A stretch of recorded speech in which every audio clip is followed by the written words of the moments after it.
Blunt Talk with LT episode 89. This episode is brought to you by StackWap.com. This episode is also brought to you by Patreon.com/Blunt Talk with LT. Subscribe, become a patron. There's extras on the Patreon as well. Subscribe on the YouTube channel, Blunt Talk with LT. Comment on the clips that you feel a ways about, and engage with the community. Also, subscribe on Apple Podcasts, Spotify, and all the audio downloads, because there's extra shit on the audio downloads, extra bonus episodes, and full-length podcasts on the audio. So subscribe on that. Okay, what do we got here first? Okay, so Spoken Reasons recently went on Wildin' Out. Well, not recently. This was recorded in May 2019, I believe. But they recently dropped the episode, and then clips on the episode surfaced online of him getting destroyed like most guests do on Wildin' Out. So let's play that clip real quick, and then let's dive into this shit and break it down. As a matter of fact, he need a job. You should put him on the cast. Pretty much what I'm saying is that it ain't no joke. Give Spoken Reasons everything, because this broke. All right.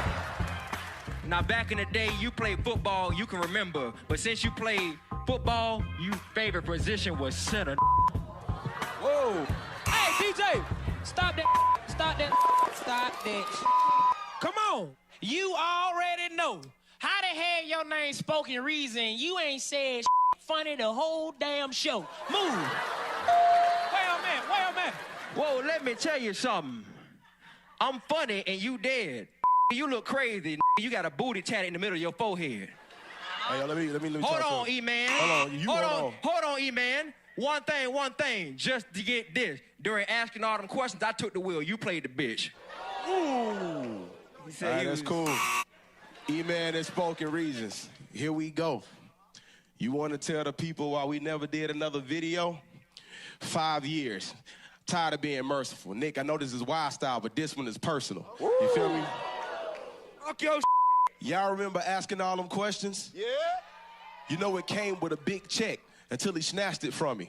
Then he went missing and started acting funny. He did a movie doing comedy, acting funny. To tell the truth, Nick, I really want to smack this dummy. But you telling me to chill, questions with small change, I'm still spending she ratchet money.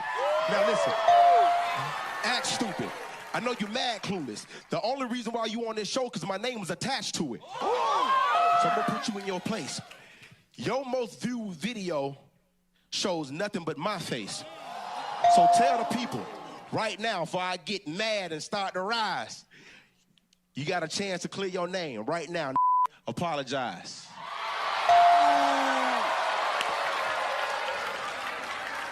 Now, E-Man, there's a lot of hostility in the room. That's a fact. We could start a fight.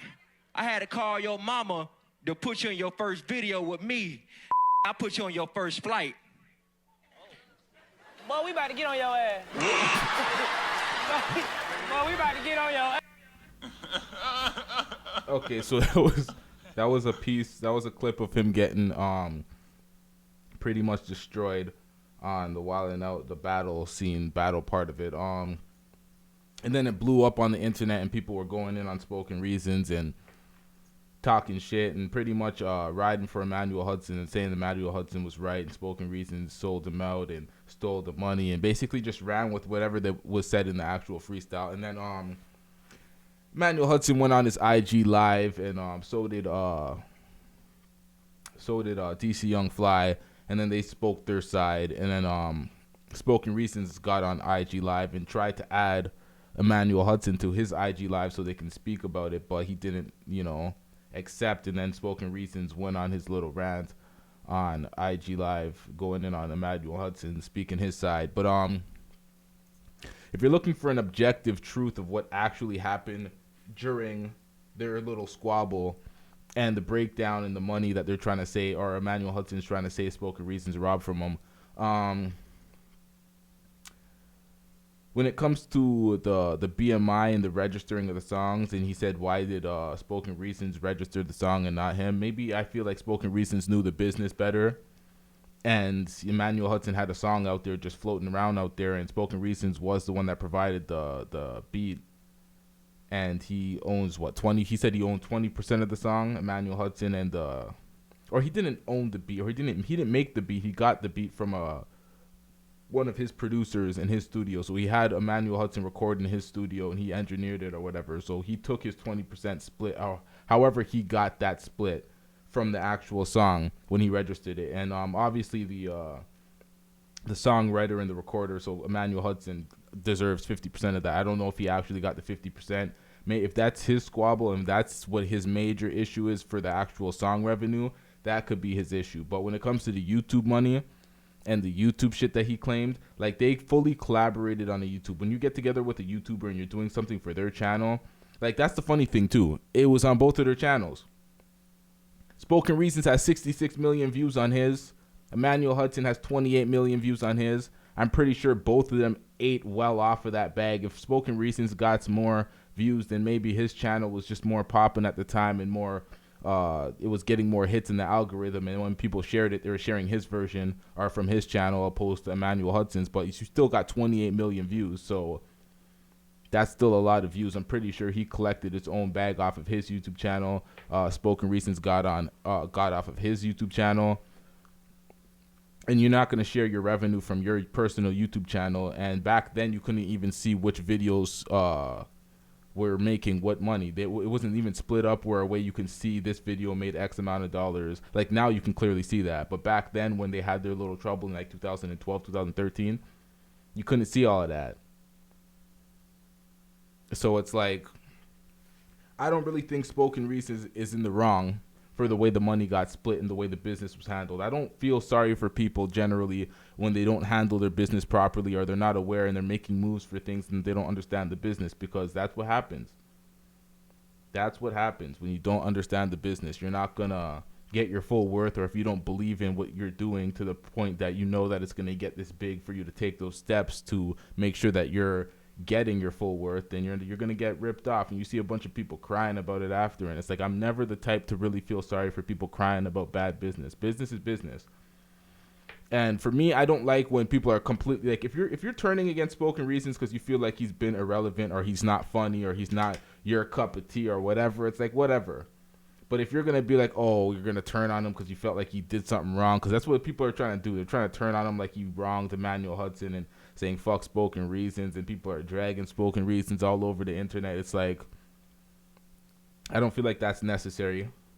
I don't feel like you should just completely kill somebody just because, you know, a business deal. Like, business is business at the end of the day.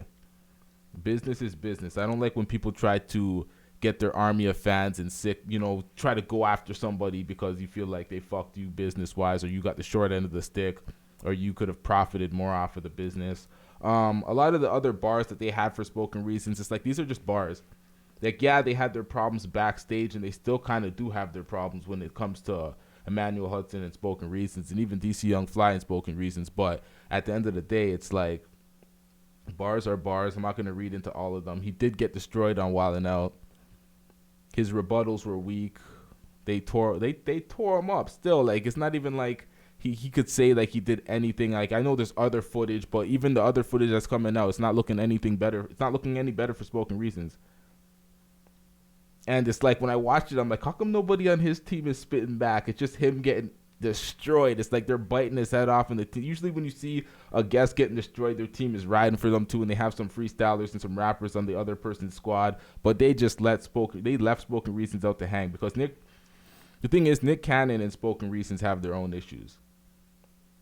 Spoken Reasons jumped out of the window when Soulja Boy was jumping out the window and doing his thing and trying to get his just dues for everything that he did, because he felt like he wasn't getting the respect. You remember, like, if you remember back to that time when Soulja Boy was calling out niggas and being like, yo, I started this, I did this. Spoken Reasons felt like he needed to get on that wave too, and he did the same shit, and he tried to take ownership of spoken word, pretty much, trying to call out Nick Cannon for doing spoken word and not paying him any homage. I don't know anything about the spoken word community and like the clubs in the spoken word scene, so I don't even know anything. I can't even comment on that. But that's where their issue stems from. He tried to explain it on the podcast. I still didn't quite understand the issue. He said he was wrong, so that's probably why he didn't understand that he probably just did something wrong. But it is what it is. They came for him unrelentlessly. Nick Cannon had a better freestyle, had better freestyle bars than Spoken Reasons. Like that, they had him. Like people could say like, oh yeah, how could you set him up? You prepared for the show. You know what the show entails. But at the end of the day, it's like you're not winning on that show. You're not going there to embarrass the niggas on the show. It's not really gonna happen. They have more stage, like the artists on the show, Nick Cannon and them. They have way more stage presence, more crowd control, way more than the average guest will come on the show. So even if you're a comedian and you're funny, you're not really gonna stand a chance against these guys on the show, really and truly. But Spoken Reasons didn't do anything funny on that show. I've been watching Spoken Reasons for years. I'm still subscribed to Spoken Reasons, so I still see his uploads. He's coming back to YouTube and putting out stuff, so I'm still gonna, watch his shit and support his shit, because at the end of the day, he really did start a wave and showed people how to get it done on YouTube early, so gotta keep that in mind. Regardless of if his business deals weren't the best with some of the folks, it's like, it is what it is. What else do we got here? Okay, so we got 50's baby mama calling out Lala for sleeping around. 50's baby mom's also alleging that she slept with 50 and some cast members from Power. For me, I don't know if we can even take these allegations serious coming from 50's baby moms. Like, what does she know? Is she even in these circles? Does she even, like, I don't know. When I hear this type of shit, it's like, you're not in these circles. Like, I can't prove that she's not in these circles and has these type of information, but from like looking at it, it's like, how do you know any of these type of things? Like, it just seems like a little bit of, I don't know what to make of that. It is what it is. 50, that's 50's baby mom's, the baby mother of, the mother of Marquise, not his more recent baby mother. Let me just clear that up before I move on to the next topic. Yeah, because I ain't really got nothing to say about that. It's just wild allegations that's permeating the internet right now, but we don't know of any validity to this, so I'm not going to stamp anybody off of these comments. What else do we got here? We got Dame Dash mad at Adam22 over the Vlad interview. He aired him out on IG, clipped up a piece of their conversation, and kind of made Adam22 like seem like he was talking for the black community when he wasn't really saying that. But Adam22 really did word himself wrong when he said his comments. But it is what it is. Dame Dash, Adam22, Vlad situation. When I look at that, I'm like, okay. We've seen Dame Dash kind of try to make moves in this new media space and try to kind of see what Vlad and Adam22 were kind of doing and trying to get on a new type of, trying to incorporate their, like, basically just, he went to Adam22 to basically learn. Basically see what he does, see if he can incorporate any of his type of style and his type of shit into his new media brand, and he's trying to learn within the media space. I don't know, like, I seen their conversations on air, obviously. Some of them were kind of, like, heated and they had, like, tension, but they're entertaining to watch for the most part. For me, when Vlad brings these guys to these conversations, it kind of, like, he instigates issues a lot of the times, and he's kind of, like, for me, if you're going to talk and you're going to discuss certain things within the hip-hop, within the industry, cool, I don't give a fuck. I do this shit on my platform as well, so it's not like I'm going to judge anybody for having conversations or discussing people within the industry. But when you're just bringing them up to drag them through the mud and be like, okay, there's certain people you shouldn't work with in the industry, and if, it's repeated where everybody doesn't fucks with them, maybe you shouldn't fucks with them, and you're bringing it up just to say that and kind of basically block Dame Dash or block anybody's interest in Dame Dash. I was looking at that, I was like, ugh, not a fan of that shit. But whether who's right or wrong in the Dame Dash situation, it's like, hold on, this shit's running over my cord and shit's fucking bothering me. I can't even get through my point without just seeing that shit. Just all right, whatever. What else? What am I talking about right now?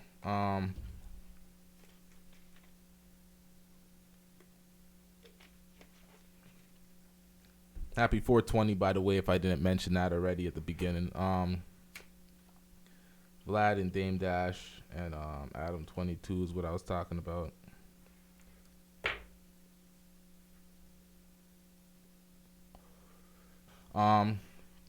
Okay, let me just get off that topic because I don't really give a fuck about that anymore. This morning, President Trump tweeted something, and I found it hilarious. I'm like, this nigga really tweeted this. Like, this is from his actual account. Let's watch what this is a video that he tweeted. Oh, no, not another commercial. The kid used to come up and reach in the pool and rub my leg down so it was straight and then watch the hair come back up again. They'd look at it. So I learned about roaches. I learned about kids jumping on my lap. And I love kids jumping on my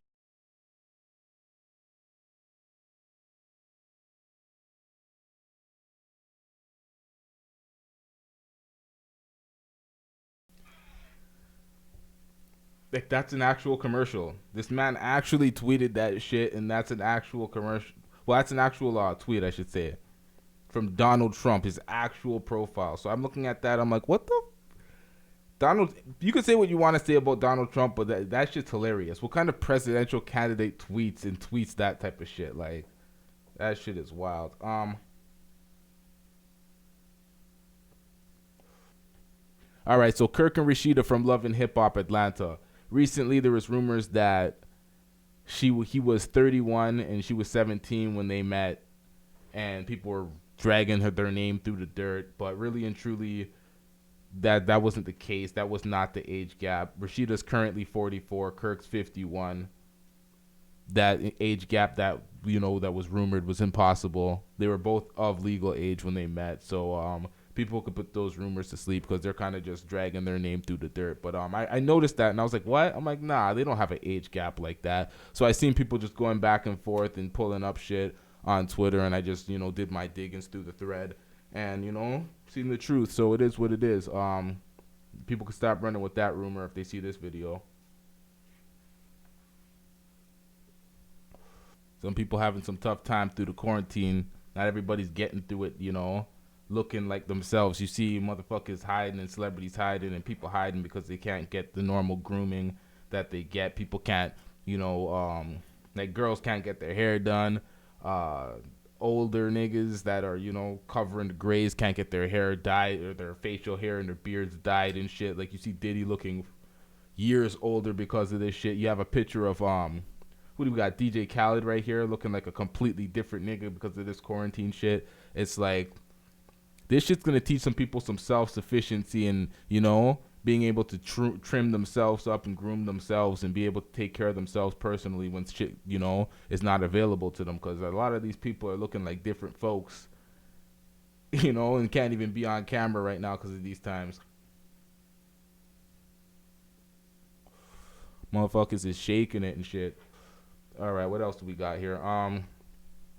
The podcast took a little bit of I took a week off of the podcast. There's a lot of shit going on YouTube, a lot of copyright claims, a lot of restrictions, a lot of shit going on with my page, a lot of people stealing my videos and reposting them and doing some fuck shit with they literally just taking the video and reposting with the exact same tags and descriptions and shit, and it's like all sorts of shit was going on with my account, and then people were filing false claims on videos that I own complete ownership of, and all sorts of fuck shit was going on with my YouTube account. So I had to pretty much settle that before I got another podcast episode out. So my bad to the listeners for the delay in any episode coming out, but we back at it. We always gonna have episodes coming out, multiple episodes every week. So stay tuned, subscribe.